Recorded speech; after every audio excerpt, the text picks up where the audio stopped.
Afternoon. Today's date is June 7th, 2025. Time is 4:45 p.m. Now, I can't help but reflect on the transfer of power to this rogue administration.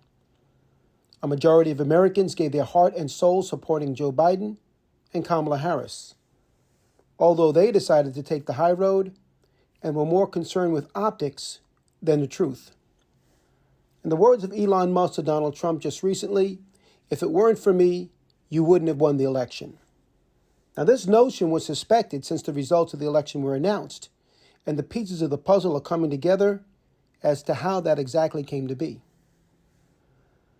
Now, 2 letters were sent to Joe Biden and Kamala Harris prior to the inauguration and the certification of the votes, warning that there was a high likelihood that the tabulations of the votes were manipulated. It was researched and signed by many professionals in the field of election fraud, to include Jackie Singh, which was Biden's cybersecurity expert for his 2020 election.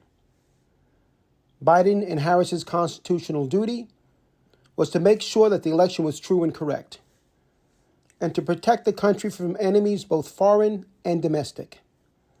This supersedes their supposed constitutional duty for a peaceful transfer of power. To hand over the keys to the kingdom to this fraudster and his minions is like giving the keys of your car to a drunk driver and asking him to take your children home. This was an error of epic proportions. Joe Biden, as the current president, had powers that if he wanted to, he could use those powers in order to uncover the stolen election. Especially in light that there was a press release prior to the inauguration by Biden's Treasury Department citing that Russia and Iran had interfered with the 2024 election. There were most likely people within this country that were complicit, but no follow-up. Both of these countries got a slap on the wrist in the way of sanctions, but nothing more.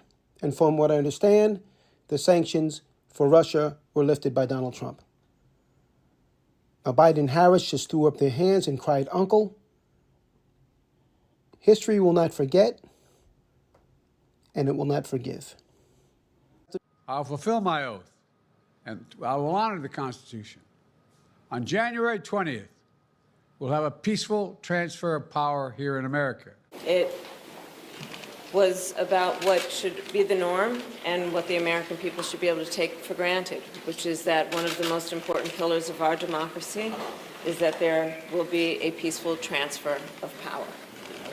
And today, I take seriously the oath that I have taken many times to support and defend the Constitution of the United States, which included today performing my constitutional duties to ensure that the people of America, the voters of America, will have their votes counted, that those votes matter, and that they will determine then the outcome of an election. And today, America's democracy stood.